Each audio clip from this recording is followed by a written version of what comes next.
All right, so let's see here. All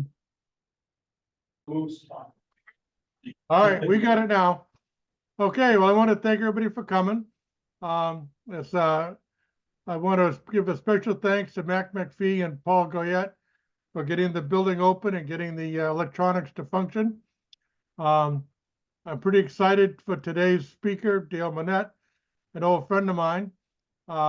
He actually stopped by the other day with a copy of his book, and I think you'll all find that the information involved in the book and the wonderful photography is well worth our time this afternoon. So without further ado, I'd like to go ahead and have Dale Monette go ahead and start, and welcome everybody.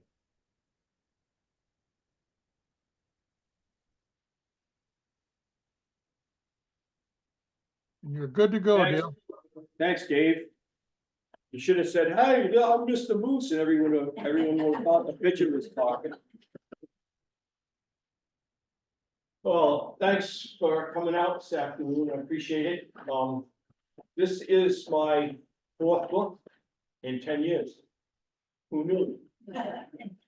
I decided for this book, instead of having a focus on each book, I would take a book and I would take 30 of my favorite photographs and put the stories of how I took the pictures, because in the past 10 years, people come up to me after they see my shows, and when I talk to them at craft shows about some of the pictures they buy, they say, "Oh, we love your stories." So what I did was I put this book together. It's a smaller book than the last three, and I've got 30 pictures with the stories. However, this slideshow is a lot of pictures that did not make it into the book. And a lot of people say, "How do you do this? How do you take all these pictures?" And and this is how I do most of it: patience. I spend most of my life waiting for things. And and the next thing they want to know is what I use for camera equipment. It's all Nikon gear. I've used Nikon gear since the late 70s. I have a new camera to me last year. It's a Nikon, it's a Z9, and it can take 21 frames a second. And I was amazed at how much I would lose at taking 9 frames a second when I got this camera. So that's what the camera is. And a lot of these pictures you're going to see today, they look like I'm right up on the animals, but I'm not. I've got a 500 millimeter, a 600 millimeter, and I stay as far away from the animal or the bird as I possibly can, because I don't like disturbing them. If I can see that they're disturbed, that I'm there, then I'll just turn around and leave and figure I'll find them again. So I like to always start off high speed. And I don't think that was very high speed. So maybe the next one. Oh. Come on, boy.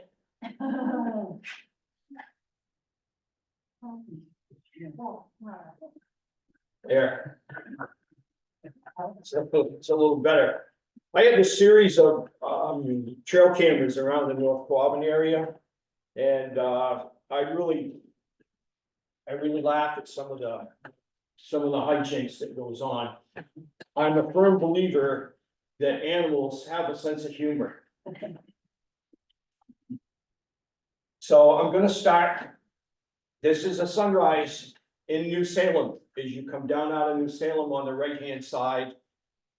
I've lived in New Salem since 1978, and I've gone by this lookout a million times, and I've taken probably 500,000 photographs.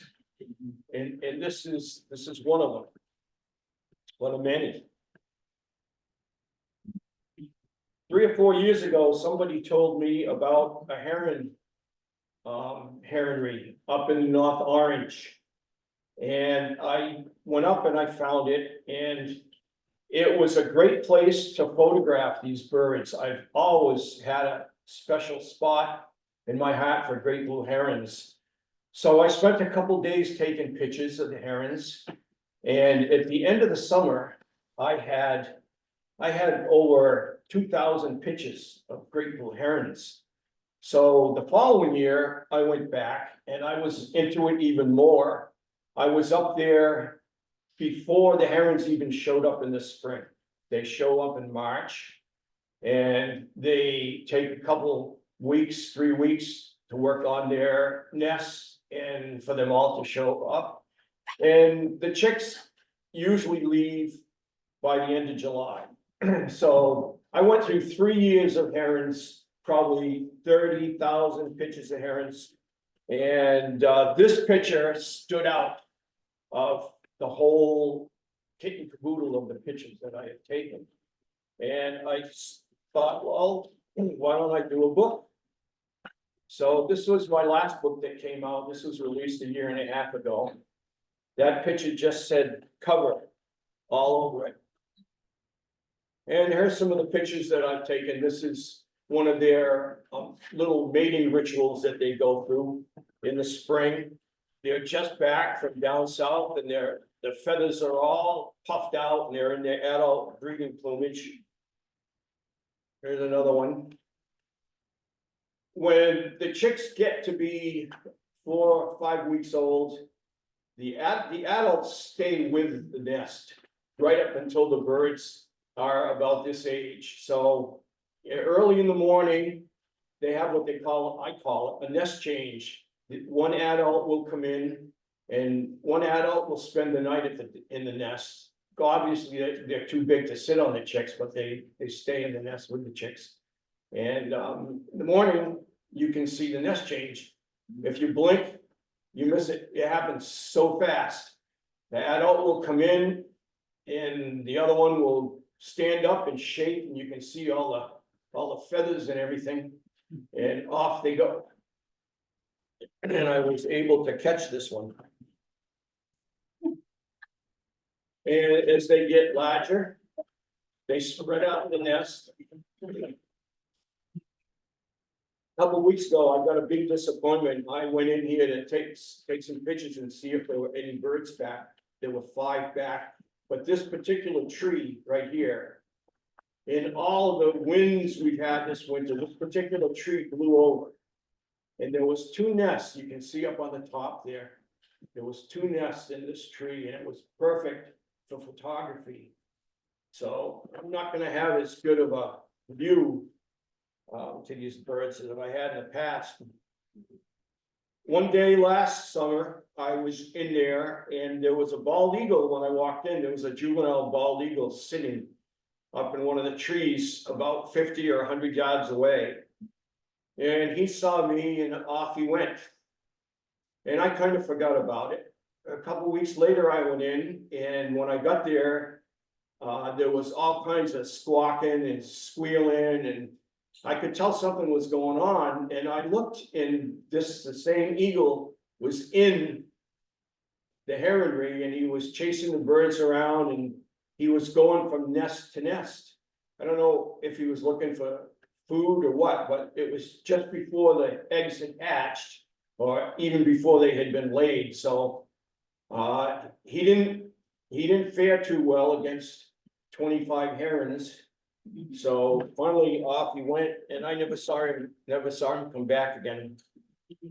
Little green herons, I love these guys. And you can find them whenever you find the great blue herons. This one thought I was hungry. Wanted to offer me some of his fish. Like all herons, they preen all the time. And this particular heron had this tree, and he would do fishing in the morning and end up in the tree, and they would preen. I'm amazed that they can preen with that bill. The little feathers, they get right down in there and dig and dig and dig.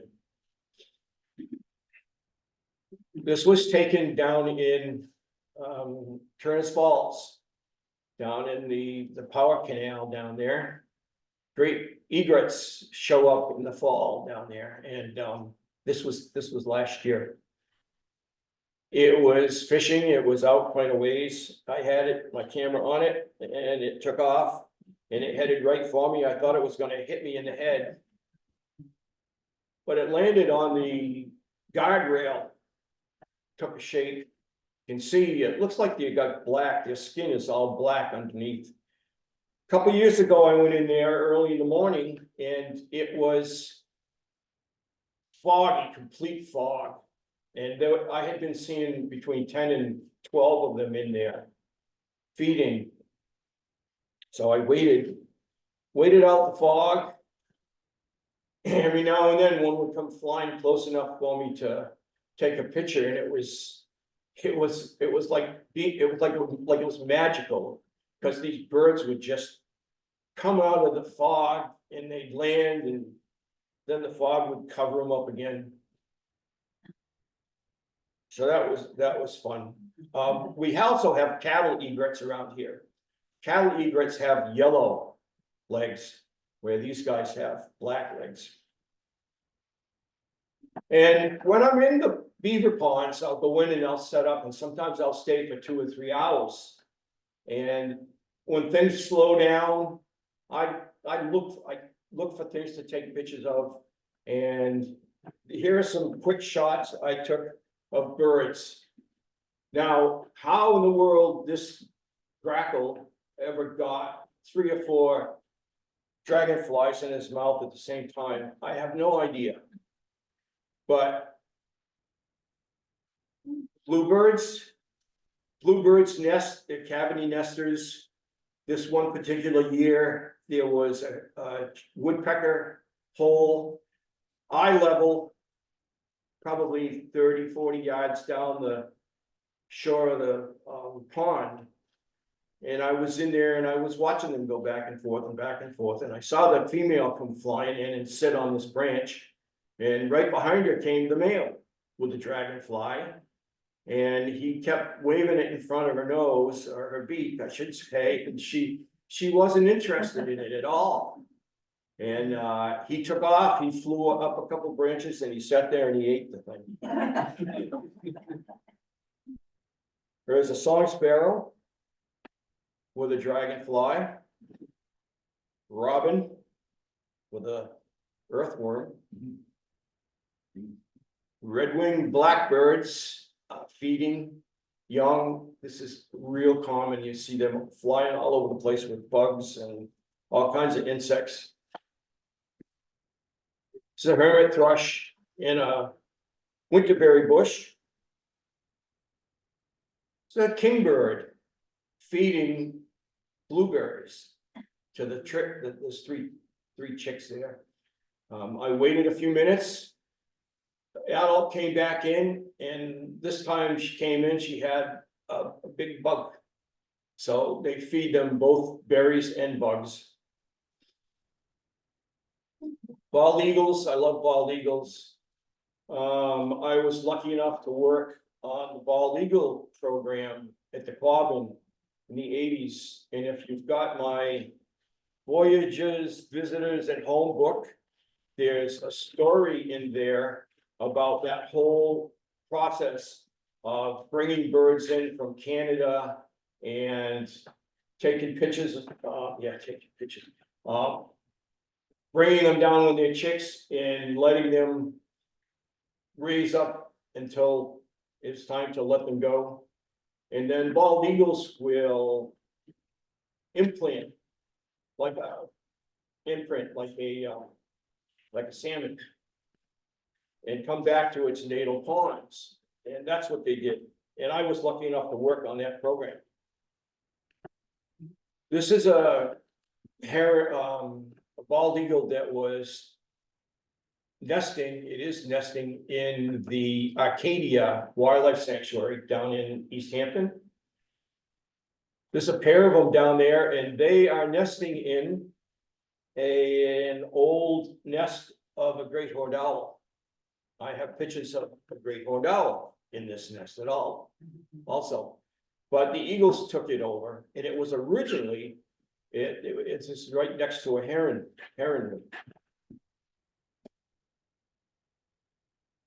And here's the pair, the same pair sitting out on a high tension wire out by the Connecticut River, just a couple 100 yards from their nest. I really enjoy going to Nova Scotia. I go to Nova Scotia 2, sometimes 3 times a year. Bald eagle population up there is awesome. And I was on the beach one day taking pictures, and I ran into this guy that was watching birds, and he said to me, he said, have you ever gone out and seen the puffins up here in Cape Breton? And I said, no, I said, I haven't. And he told me where to go, and he said, you'll enjoy it. And so I went, drove an hour and a half down the coast, and I found the Donelda's Puffin Tours is what it's called. And they take you off the shore 7 miles to 2 islands that are very narrow, but they're about 2 miles long, and they're very steep. And it was in June when all the puffins were nesting. But the thing that I liked about it was the bald eagles up there. And the woman that was running the tours, they had this boat that holds probably 15 to 20 people in it. And I noticed when she got on the boat, that her family, they own a lobster business, and she had a bucket about that deep with these long, there were these 8 or 10, 12 long fish in the bucket. I could see the snouts of the fish sticking up, and I thought, what in the world is she gonna do with those fish? So they started the boat up. We left Aspie Bay and the St. Anne's Bay, I mean, and we headed out for the islands, and she was talking. And all of a sudden she looked out the window and she said, here comes my baby, one of my babies. So she ran up to the front of the boat, she grabbed one of the fish, she opened the window on the side of the boat, and she whipped this fish out into the water. And this eagle came in and smacked the fish, and off it went. So she told us that there are 4 or 5 eagle nests around the bay up there, and they have learned to recognize her boat because that's what they do. So that particular day, there were 9 eagles that came flying up to the boat, and she would just take and throw the fish out in the water. And there were also puffins. Here's some puffins. And I've been out there every trip I go up there in June. I usually go the first 2 weeks of June. A lot of people go out to see the puffins and take pictures of the puffins, but I like taking pictures of the bald eagles. And you don't have to do a lot of hiking to do wildlife photography. You can take pictures from your car. I've taken a lot of pictures from my vehicle. You can buy these bean bags in Photoshop, photography shops like Hunt's, and roll the window down and lay the bag over the glass and lay the lens right on the glass. And the only thing you have to watch out is in the summer for the heat. The heat comes up from the car and it'll make everything look soft. But these are some shots that I've taken right from my car. This is this was in Petersham down in Nichawak. It's a red-shouldered hawk that was hunting a vernal pond on the side of the road. This was down in a ditch.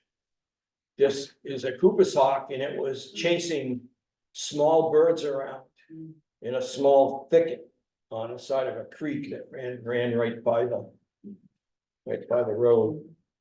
And believe it or not, this was in my driveway. We have we have great horned owls around the house, and we hear them, we see them year round. Ever since I moved up there in 1978, there's been these barred owls around the house. And I really enjoy having them. We have this little small frog pond on the side of the driveway that's about twice the size of a bathtub, but there's frogs in it. And these guys have learned that there's frogs in it, so they sit there and they watch and watch and watch. They're all over the Quabbin. 3 or 4 years ago, there was low food supply for great barred owls up north, and a lot of barred owls started heading south till they found areas that had a lot of food for them. And there were quite a few of them in the Connecticut River Valley. So I went down there. Boy, I spent a lot of time down there looking for birds. You could ride around the big fields down in Hadley and Deerfield, and you could see these barred owls looking for food. It was something, I don't know if I'll ever see it like that again. But whenever I find things like that, I seem to always go and take pictures and pictures and pictures and pictures. Because I never know if that'll ever happen again. There was this pipe in the middle of the field. This guy decided it was a good pipe to hunt from. Up in North Orange one day, at the North Orange, it's the Orange Fish and Wildlife own it. It's the Orange Wildlife area. I went up there one day and I saw a great horned owl. And I saw it 2 or 3 times that year. The following year, I went up there and I saw it again. It's quite a ways away, and it was fairly dark in the morning. It was just getting light. And so I zoomed in on this guy.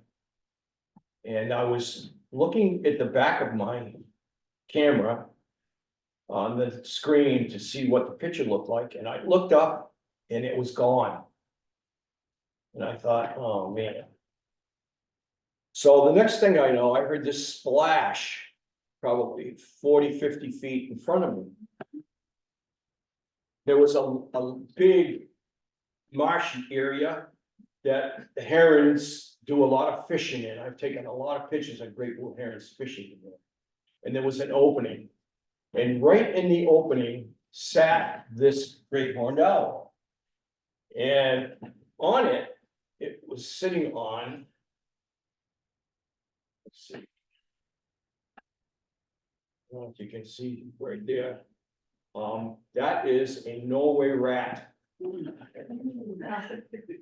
That great horned owl saw that rat from probably 100 yards away. And it sat there for a little while, like it was bewildered, and now that I've caught it, what am I gonna do with it?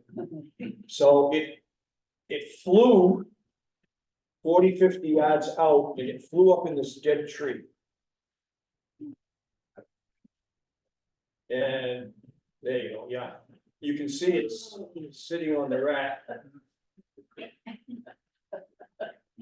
Well, it sat there for a little while, and then I heard this, I was watching it, and I heard this screech coming. And that was a female peregrine falcon. Oh, yeah. And she decided that she would rather have the rat. So she was flying around, she kept buzzing it. And you can see, it was aware. The ears were right straight up, and it was quite a thing to watch. It took about 15 minutes before the peregrine got the hint that she wasn't gonna get the rat, so she flew down the swamp. She landed, and the owl knew she was down there. It kept looking around, and it kept looking down the swamp, and finally the owl decided it was time to take it back to the nest, to the kids. So off it went. And that's just what the peregrine was waiting for. And by the time the owl had got to the edge of the forest, the peregrine had caught up to it. But the owl was just fast enough, so it got into the pine trees. And the peregrine pulled up. And they said, people say that the peregrine is the fastest bird on the face of the earth. And from what I saw that morning, I believe it.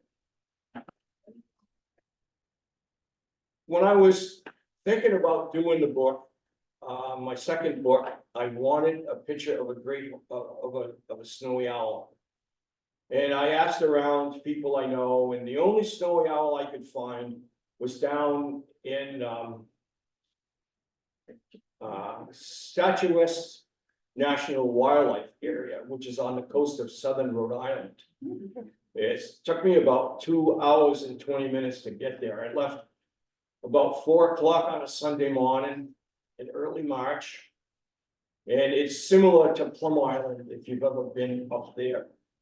So I got down there and I drove around and I could not find it anywhere. So I was just about ready to throw in the towel. Before I had to head back home for a drive, I decided to go in the visitor center, use the restroom, and I get out of the car. And this woman says to me, "Hi, Dale." And I thought, who the heck knows me way down here, you know? And I looked and it was a friend of mine who lives in Turner's Falls. And she happened to be there taking pictures the same day. And I said to her, "Hey," I said, "where's this snowy owl everybody's talking about down here?" She says, "It's right up there." And I looked up and there it was, looking down at me. So I hung around for 2 or 3 hours and it was hunting from the roof of the visitor center. They had a big field on the other side of the parking lot and it was hunting mice. So when I got them home, I went through all the pictures and this is the one I decided I'd use for the cover.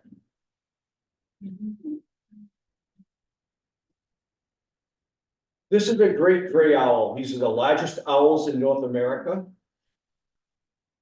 The only one I've seen 2 of them. The first one I saw was when I was in the wildlife school in UMass in 1982. There was one in a field on Route 47 that was there 4 or 5 weeks, and they're the largest owl on the North American continent. And if you get the Cornell bird school out there, they put out a magazine called Living Bird. It comes out every quarter. And this year, the one from this last month is about, they've got an article about great gray owls in it. And I was reading it the other day, and these guys can hear under 2 feet of snow. They can hear mice and stuff, and they've got this big facial disc that acts as a amplification. Their ears, one of them's up here and the other one's down here. They're not equal like owls. One's up here and one's down there. And they can get a mouse under 18 inches of snow from a dive. And there was some biologists last year doing studies on this bird up in North Ontario, and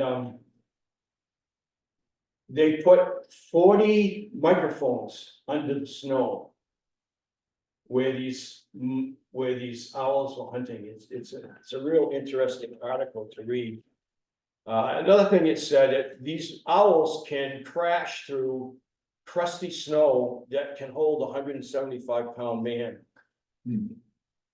So I was in the field with a number of other people, and this bird decided that it would come down. There was something in front of us, and it flew out of the tree and it landed right in front of us. And it was trying to zero in. You could, I mean, look at the concentration on that bird. It didn't get anything, and it took off, and off it went. I went back a couple days later, right down at sundown, and it was over in the airport. It was hanging around in the airport. and it was sitting on a post and it took off. The sun, this is the afternoon sun shining right on it. So some pictures of ducks. These are all local ducks right now. Almost every pond has ringneck ducks. Although you have to really look hard to see the neck on these ducks. Wood ducks, my favorite duck. Hooded mergansers, they share the ponds. They're cavity nesters like the wood ducks. These are males, a pair of males. Everybody knows Canada geese. I have a lot of fun with Canada geese, watching them. This particular bird is in a pond that I spent a lot of time at.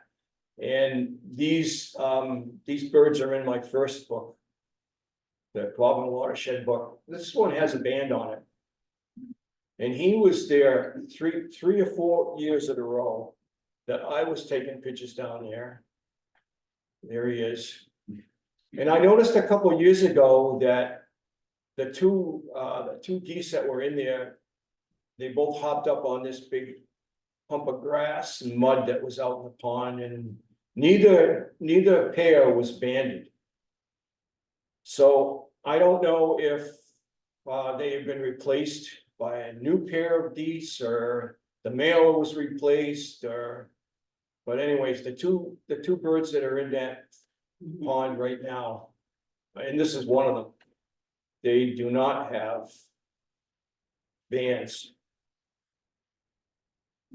I've been involved with the loon program at Quabbin ever since I started working there in the mid-30s, and I still am. Your mid-30s. Pardon? Your mid-30s. Yeah. They show up in the spring. They're territorial. They go to the same territories every year. They're very good parents. In the early 80s, there was a biologist up in Maine that developed a way to catch the loons and put these colored leg bands on them.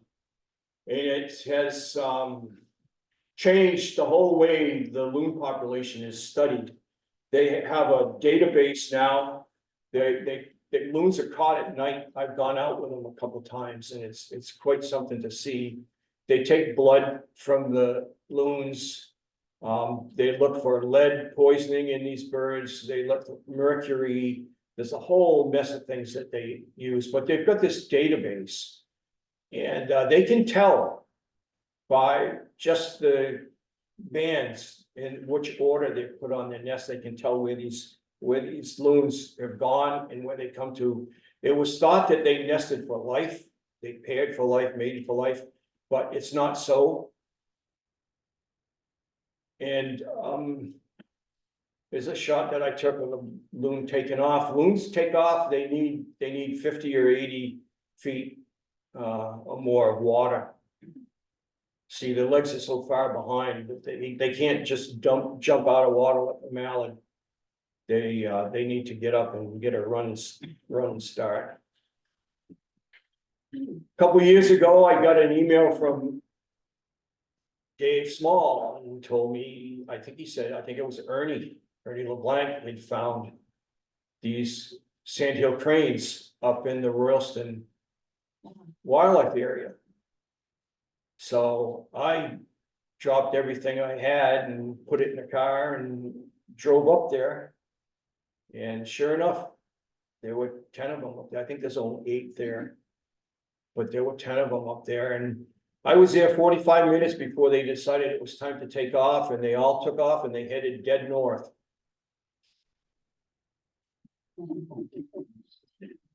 This was quite an afternoon. There's a cemetery in Petersham that I have a lot of ancestors and relatives over there. My father's over there, and I was in there one afternoon, and there was a woman that had a bird feeder on a tree, and she would feed it. I never met her, but every time I'd go in there, someone would be filling the feeder. And this afternoon, I saw these chipmunks running back and forth on the wall. And the feeder was on the ground.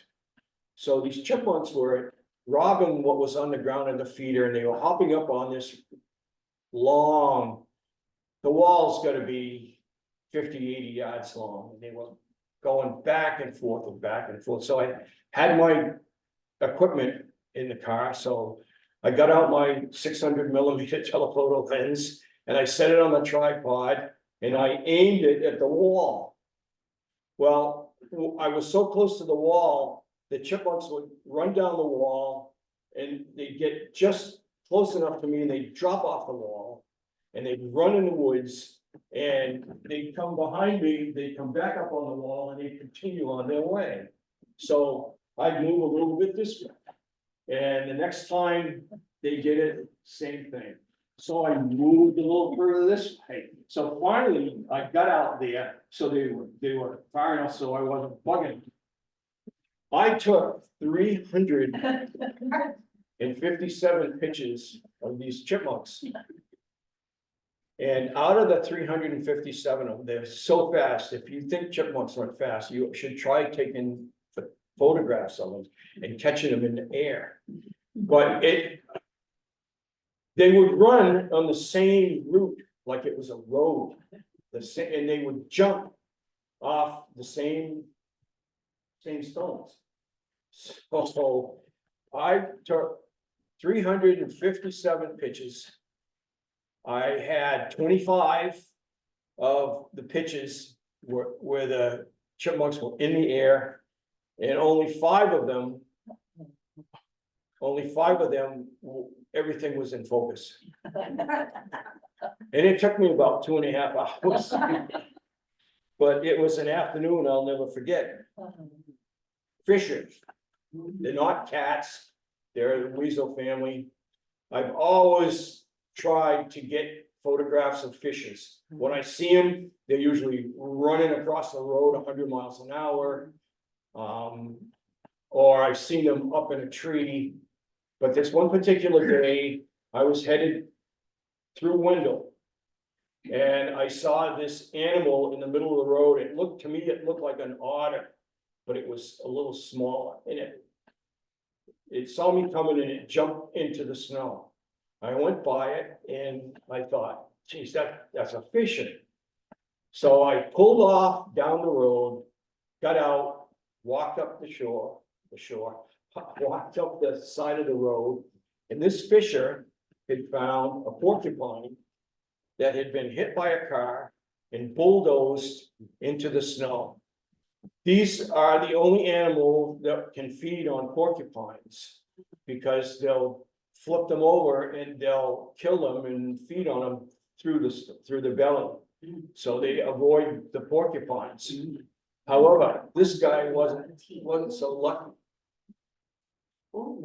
But I stood there and he knew I was there and he kept looking at me.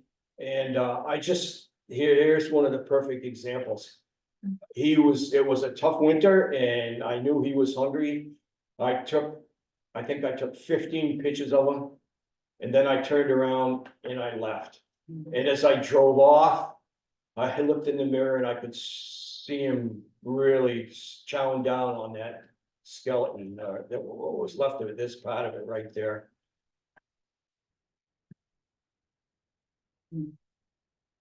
Coyotes. I love coyotes. I don't see coyotes a lot. Sometimes I see them when I least expect it. I do know where there are places you can go and see coyotes in the common, especially in the winter.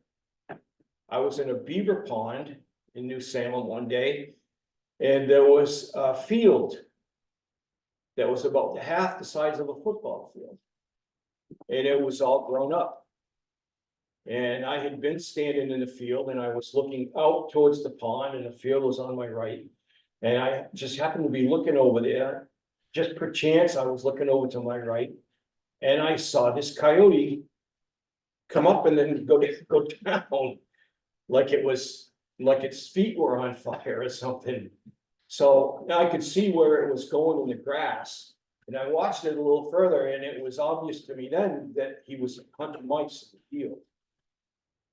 So I set everything up and turned and waited and hoping I was gonna get him in the air. And I was watching where he was going because I could see where he was running in the grass, because the grass was moving. And all of a sudden, he popped right up in front of me. And it was so fast, I took 2 pitches. And that's one of them right there. And then he winded me and decided that he didn't want to hang around and visit, so off he went. This was the cover of the Uniquely Quabbin magazine a couple years ago. This was a coyote that I saw. I was on the shore of Quabbin. I was up in the edge of the woods. And I saw this guy working the shoreline, feeding, looking for mice and voles and anything, squirrels, chipmunks. And it was early frost in the morning. And he didn't see me and he disappeared. So about 45 minutes later, he appeared. And he caught wind of me and he stopped and he was really cautious. He was trying to see where I was, and all of a sudden, he sat right down and just stared at me.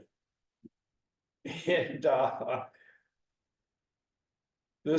he was there, I'm gonna say 2 or 3 minutes, just looking at me, and then there was something in front of him caught his interest, and he took a pounce and he grabbed a mouse.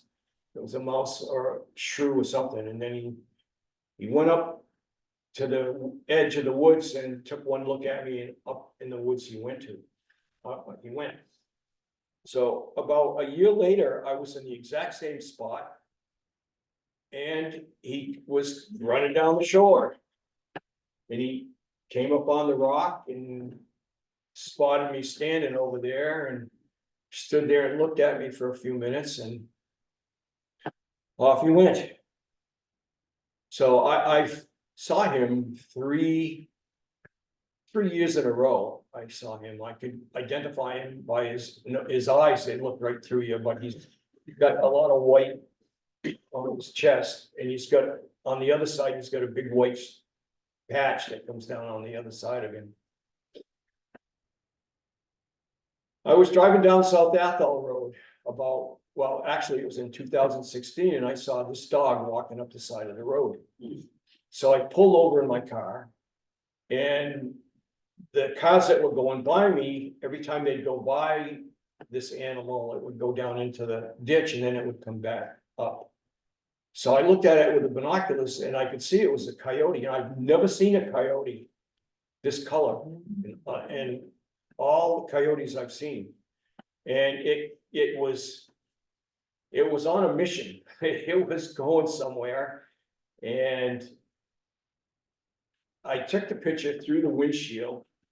It looks pretty fuzzy, but it walked by me, and then he went past me, and then he went up. There was a cart road that went into the woods, and he disappeared. Yeah, Yeah, why do you think it's that color? I think it's just a variation in them. The coyotes in the west look like that. They are either yellow or sensitive. Yeah. If you go to Colorado, Arizona, they look, they're more golden. Yeah. Yeah. Yeah. I mean, I've seen some that have got gold on them, but there's always been this black and white, that sort of thing, but. And so a couple, well, maybe I'm gonna say month and a half ago, I was down in that vicinity, but I was across Route 122 and I was in the Quabbin. And I looked up and this was coming.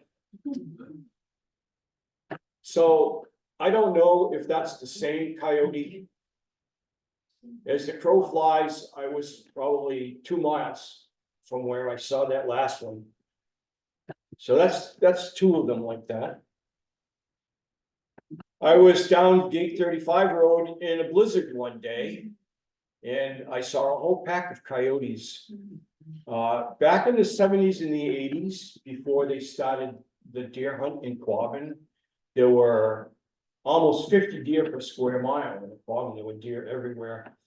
The coyotes would take and chase the deer out onto the ice and feed on them. They'd take the sick deer, the weak deer, injured deer, and they'd feed on them, and then when they were through with them, the eagles, the hawks would come in. And I worked on a project for 3 years on that specific focus. I flew in an airplane once a week throughout the winter looking for dead deer on the ice. That's a whole other story. But it still goes on to this day. The last couple of years, there's been hardly any ice in the Quabbin.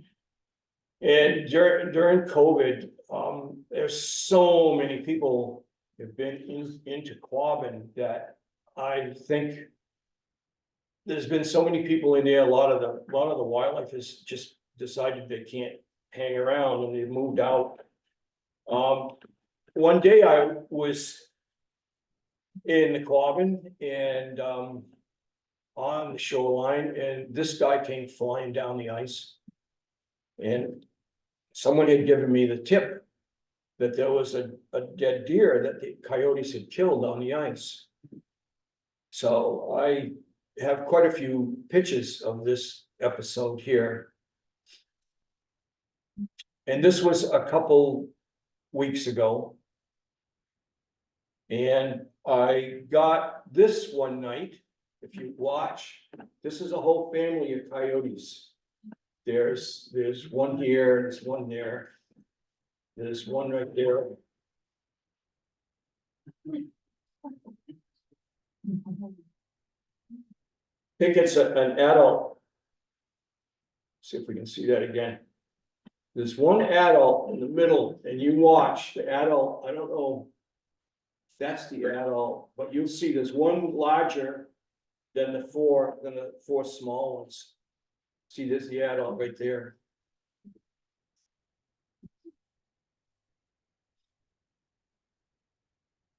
They were being taught how to hunt, and here's one that didn't pay attention when he was being taught how to hunt.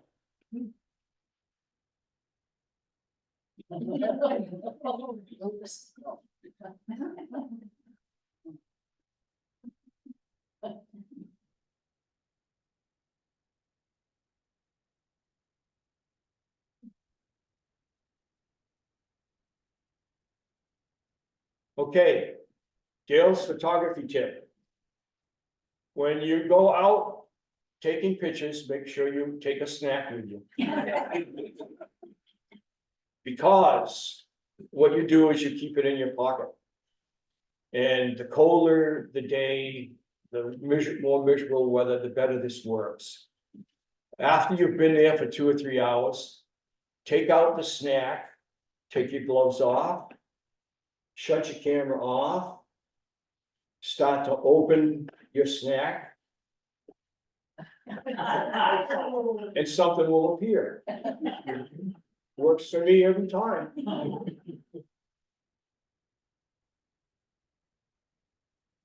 So I'm sitting home one day and I get an email or a text from a friend of mine who's very close to me. He's right there, in fact. That's how close he is. He's 30 feet from me. And he told me he had found a carcass on the ice. And he was nice enough to tell me where it was. And off I went. I hiked all the way down in there the next morning, and I looked and looked and looked and looked, and I could find nothing. So I was just ready to leave, and something caught my eye, and I caught this bobcat was gnawing on a deer hide. What had happened is that coyotes had probably killed this deer. Then the bobcats were Plan B. And, the coyotes came back and dragged the carcass up on the shoreline. There was a small island. So I watched that cat worked and worked and worked to get every little last piece of meat off the inside of that deer hide. And then he started down the ice, and I figured, well, maybe he's gonna take me to the carcass. So he walked right in front of me, and he went up on the banking. And he spent 45 minutes gnawing on the bones and licking all of the meat off. But the funniest thing was when he sat down, when he finished and he washed his face and then he looked at me, the look on his face just cracked me up.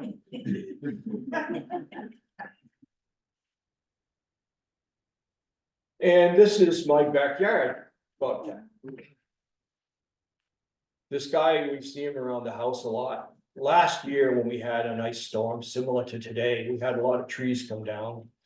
And the logging, I had to hire some loggers to come in and take the trees down that were in the backyard. There was a pile of logs out back, and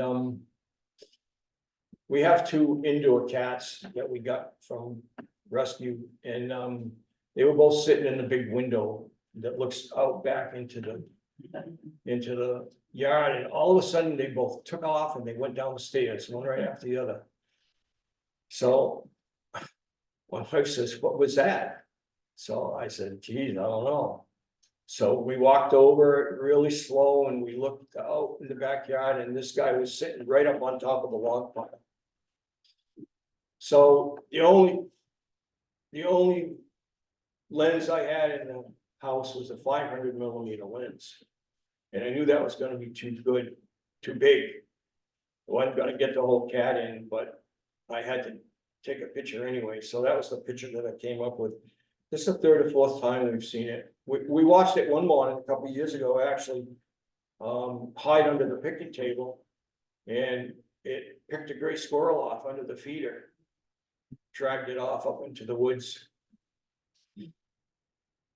This was down in Peterson.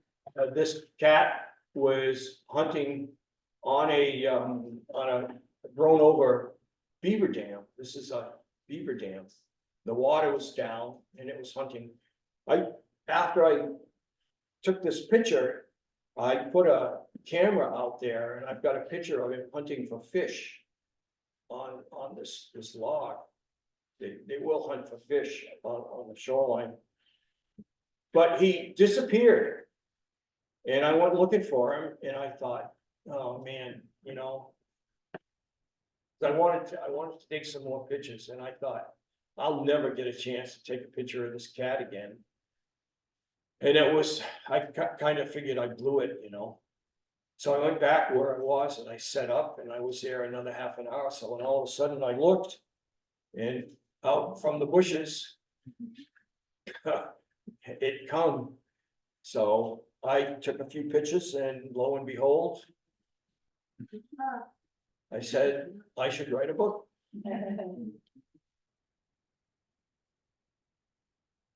This is my territory.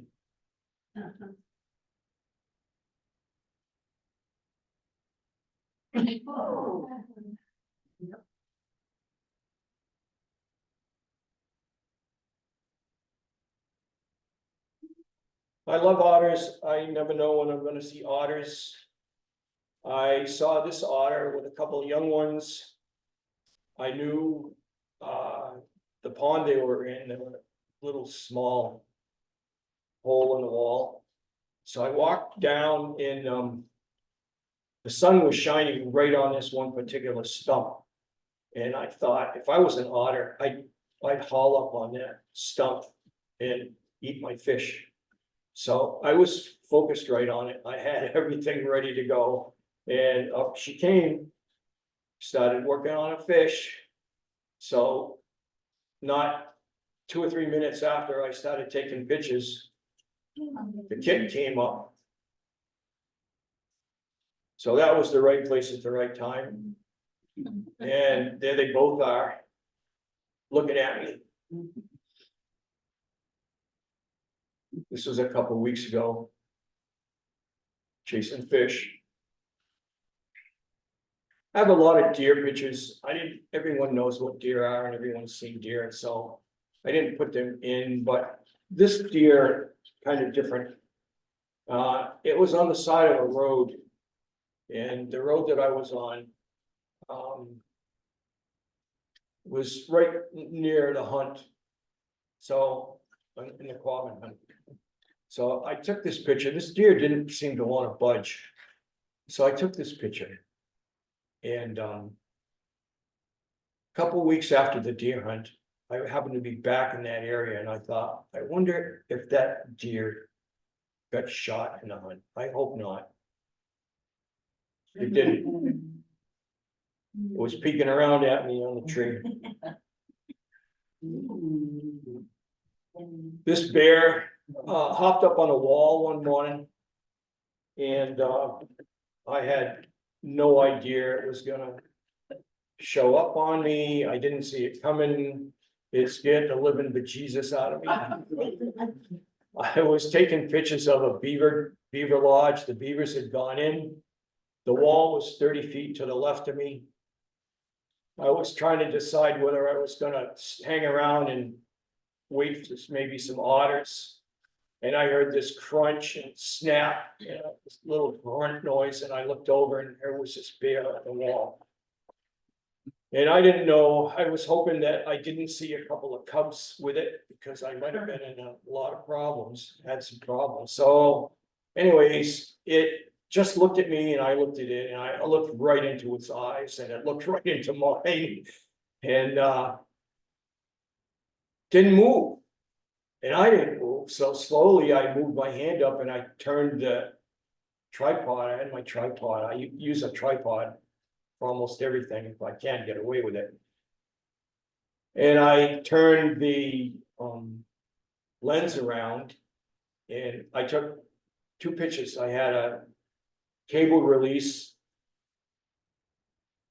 cable that I can run the camera from. I hit 2 shots and it took off and jumped in the edge of the swamp and away it went. And this is one of the pictures that I took. And it took me 10 minutes to remember how to walk after she left.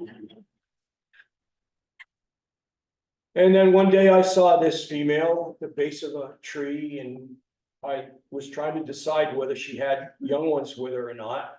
She had my number, she knew I was there. And she did. She had 3 cubs. So I took these pictures and I left. And I came back a little while later and they were all gone. And this was up in Hillman's Orchard. A couple years ago, there were quite a few of them up there. I asked Mrs. Hillman if I could go in and take pictures and she gave me permission. So this is the first bear that I ran into.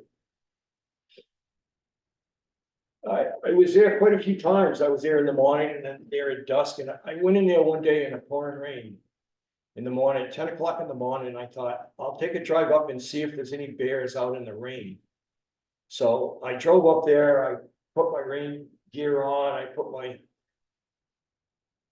raincoat on my camera, and I walked down the hill, and there was this big bear sitting there in the pouring rain, waiting to see if any stupid photographers would come out in the pouring rain to see if he was out. This is the biggest bear I've ever seen in my life. Yeah. This was in the Quabbin. It was coming right at me. I didn't quite know what to do. It didn't really seem to pay too much attention to me, so I just kind of stood there and it walked up the road and went by me. When it went by me, it went off into the woods, but I'll bet that bear must go 400, 450 pounds. And I've got bear cages on my cameras because bears, I don't know what it is, but the bears just hate trail cameras. So they make what they call bear cages. You can buy them and you can put the cameras in the cages and strap them to the tree. And I'm gonna show you what goes on when they discover that you've got a camera.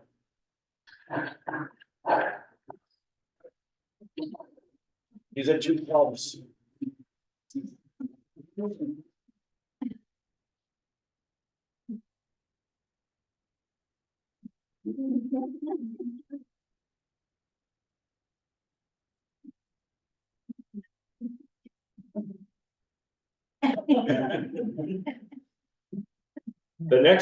In the next video, this guy takes a fly into the woods, and the bear that was trying to get the camera off does the same thing, the same place. The year before, I had cameras on that tree, and the bears just wouldn't have it. So I moved it across the road up on a banking, and it didn't take them long to find it.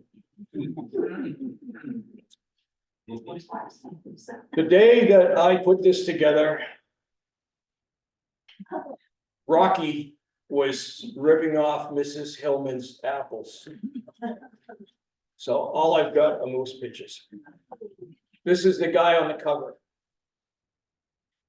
I saw, this is a female, she was on the side of the road. I saw her first. I parked the car, I walked up the road, and I had the camera focused on her, and off to the right of me, this guy appeared. And moose do what they call phlegming. They have senses in under their nose where they can sense if a female is in heat, and they do a lot of this. They'll stand and they can sense, you know, when it's time to go. And he was stuck to her like Velcro. And that's the picture that I took as he decided that I was okay. And these are just pictures of moose that I've seen in my travels in the Quabbin. There's a young one. And its mother on the edge of a field in the early morning sun. Moose need 50 pounds a day of bark, grass, leaves to stay healthy. Moose is an Indian name that means leaf eater. I feel sorry for the moose in June, July, and August because of the flies. These are moose flies. They're not deer flies. They're strictly moose. They stay on moose. And this particular female I saw on the backside of a field one day, and she went into the pond and she started swimming, and I knew she was going to come right by me. And I could see across her swimming across the water, she had a whole cloud of deer flies chasing her, horsefly, moose flies. But this is probably a 750-pound moose, and the only thing that I could see was this. She was totally underwater. These flies were really bothering her. But she went by me. She came out of the water on the deer on the beaver lodge. I mean the beaver dam. She shook off and went trotting down the road. There's another guy right here. I keep a database of all the moose that I see, and one thing I can do is like these ears. This was in June. I took this picture in early June of this guy. And in October, 2 miles away, I found the same guy in a field. You see the same ear. There he is again. He's got that tear in the ear with another bull. These are just pictures that moose I've run into in the past. This was probably the biggest one. He walked out of a field. He walked right in front of me. And people want to know if I've seen winter ticks. There's a little bit of it. There's these two guys have got them a little bit. It's a female with probably a 2-year-old. Here it comes.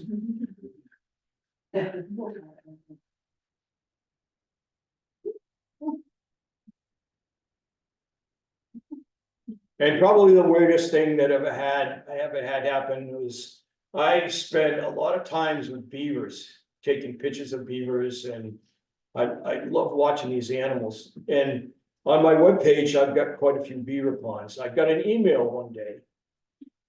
This was probably 2 or 3 years ago, and it was from a woman, I can't pronounce her last name. First name was Petra.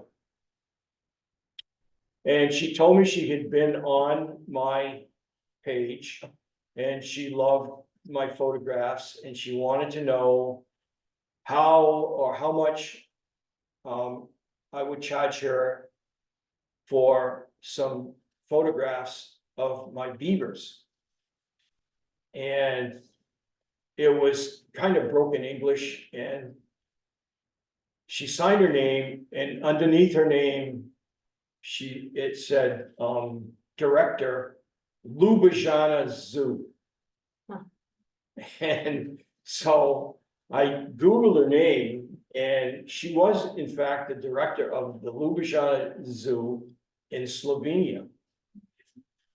So I told her that I would donate pictures to her. She told me they do not have beavers over there in that part of the world, but they hope to, and they were going to put up an enclosure, and they were in fact waiting for a delivery of some beavers. So I sent her 8 pictures, and she said she would send me pictures of the posters or the information boards when it was up. So I kind of forgotten about it. 3 or 4 months later, she sent me this. There's one of my pictures right there. There's one of my pictures there, and there's one of my pictures right there. And the rest of them are on the other boards. And if anybody can come up and read this and let me know what it says, I would be really happy. In the last picture that I'm going to show you is a colleague of mine, former colleague of mine, owns a nice small farm in Ashburnham, Mass. And she, after I retired, she told me that she has 10 or 12 bald eagles roosting in one of her beaver ponds. She's got a big beaver pond on the backside of her fields. And I said, really? And she said, yeah. She said, why don't you come down? She says they leave it early morning in the dawn. So I told her, you know, I'd come down and I'd let her know. So I set things up and I called her and I said, hey, Paula, I'm gonna come down and take pictures of your eagles. Give me directions. So she did. So I went down there and she said, listen, she says, I'm gonna be working. She said, because she lives in Ashburnham, she was working at the dam down in Belchertown. She says, but drive up and park, and she says, you'll see, you know, the gate. And she says, when you go through the gate, she says, make sure that you lock the gate, make sure it's latched. And she says, you look across the field and you'll see the pond. And she says, she had 15 cows. She says, I'm gonna turn off the electricity on the electric fence.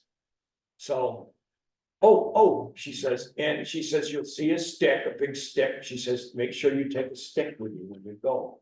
And I said, why do I need a stick? And she said, well, she says, I've hand raised each one of those cows. And she says, they like people. And she said, they like to have their noses scratched. But she says, if you touch them with a stick, she says that they'll back off.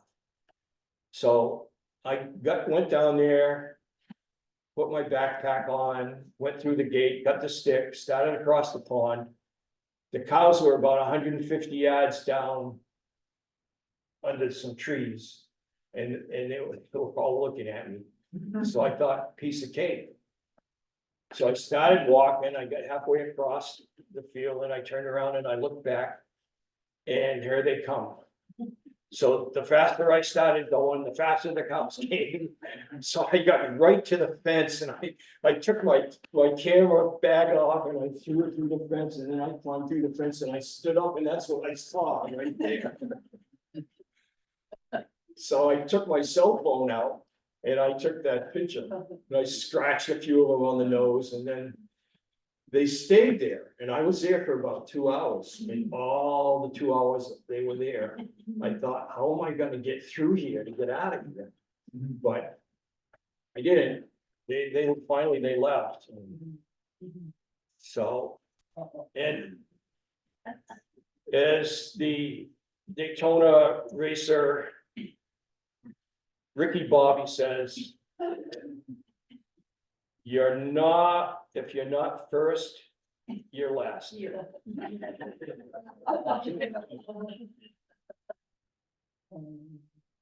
Any questions? No questions? All right, thank you very much, Dale. That was a wonderful presentation. I'm sure the people in the room will be happy to, hear a few more tales and questions, and everyone feel free to purchase one of Dale's books or whatever else he's got there. And thank you all, and hopefully I'll see you next time in person. All right, enjoy the rest of the day.